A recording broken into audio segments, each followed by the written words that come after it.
வணக்கம். நம்ம இன்னைக்கு இந்த வீடியோவில் ஒரு குழம்பு தான், சீக்கிரமாக செய்யக்கூடிய குழம்பு. சிறு பருப்பில் நம்ம செய்ய போகிறோம். வாங்க, இது மாதிரி சீக்கிரமாக செய்யலாம். அதோட இட்லி, தோசைக்கு, பொங்கல் இதுக்கெல்லாம் தொட்டு சாப்பிட சூப்பராகவே இருக்கும். என்ன ஒன்று, சீக்கிரமாக எல்லாம் ஒரே குக்கரில் வச்சு சீக்கிரமாக செஞ்சிடலாம். வாங்க இந்த எப்படி செய்யலான்னு சொல்லி பார்க்கலாம். இப்போ இந்த குழம்பு செய்கிறதுக்கு 200 கிராம் சிறுபருப்பு இதை இதில் கழுவி வச்சுருக்கேன். இதை இதில் சேர்த்துக்கலாம். 2 தக்காளி பழம் கட் பண்ணி வச்சுருக்கிறேன், பெரிய சைஸு. அதை இதை சேர்த்துலாம்.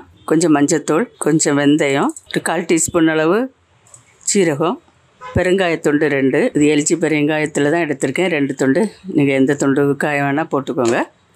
ஒரு வெங்காயம், அதையும் சேர்த்துடலாம், பெரிய வெங்காயத்தில். இது 6 பச்சை மிளகாய் எடுத்துருக்கிறேன், இதை கட் பண்ணி சேர்த்துக்கலாம்.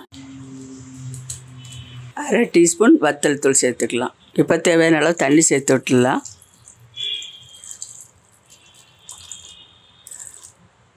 தண்ணி சேர்த்தாச்சு. இதை மூடி போட்டு குக்கரில் ஒரு 4 விசில் வச்சு எடுத்துடலாம். ஒரு சட்னி வைக்கிற நேரத்தில் நம்ம டிஃபனுக்கு இந்த குழம்பு ரெடி பண்ணிடலாம். இப்போ இதை 4 விசில் வரட்டும். இப்போ சிறுபருப்பு வேக வச்சு எடுத்தாச்சு. இதில் உப்பு சேர்த்துடலாம். தேவையான அளவு உப்பு சேர்க்கலாம். ஒரு ஸ்பூன் அளவு சேர்க்குறேன்.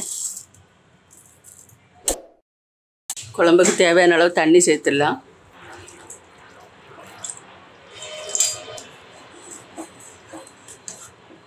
காரம் தேவையான அளவு சேர்த்துக்கோங்க. எனக்கு தேவையான அளவு நான் சேர்த்துருக்கேன். இது கரெக்டாக இருக்கும். கொஞ்சமாக புளி டேஸ்ட்டு தெரியக்கூடாது. நான் கொஞ்சம் எடுத்து இதில் கொஞ்சம் கரைச்சி கொஞ்சமாக தான் சேர்க்க போகிறேன். கொஞ்சம் புளி சேர்த்துருக்குறேன். புளி டேஸ்ட்டு தெரியக்கூடாது குழம்புல, லைட்டாக சேர்த்துக்கோங்க. தோசை, இட்லிக்கெல்லாம் சூப்பராகவே இருக்கும்.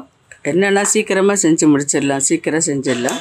ஒரே குக்கரில் போட்டு வேக வச்சு இனி தாளிக்க வேண்டியதுதான். இதுக்கு தேவையான உப்பு சேர்த்தாச்சு. இது கொதித்ததும் கொஞ்சம் மல்லி கருவேப்பிலை போட்டுடலாம். கொஞ்சம் மல்லியில கருவேப்பிலை சேர்த்து விட்டுடலாம்.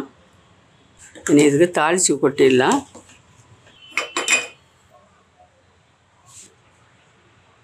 தாளிக்கிறதுக்கு தேவையான ஆயில் சேர்த்துக்கலாம். எண்ணெய் காய்ச்சதும் கடுகு, உளுந்த பருப்பு போட்டுடலாம். கொஞ்சம் வெந்தயம், கொஞ்சம் சீரகம், கொஞ்சமாக இதை கூட சேர்த்துக்கலாம். உப்பு வத்தல் கொஞ்சம் ஒரு 4 எண்ணெய் இதில் சேர்க்குறேன். கொஞ்சம் கருவேப்பிலை அடுப்பா பண்ணிடலாம். இதை குழம்புல சேர்த்துடலாம். ரொம்பவே சீக்கிரமாக ரெடி பண்ணி காலை டிஃபனுக்கு எடுத்துக்கலாம். சூப்பராக இருக்கும். நீங்களும் வீட்டில் ட்ரை பண்ணுங்கள். இவ்வளோதான். மறுபடியும் ஒரு நல்ல ரெசிபியோட நான் உங்களை சந்திக்கிறேன். மறக்காமல் லைக் பண்ணி, ஷேர் பண்ணுங்கள், கமெண்ட் பண்ணுங்கள். நன்றி. God bless you.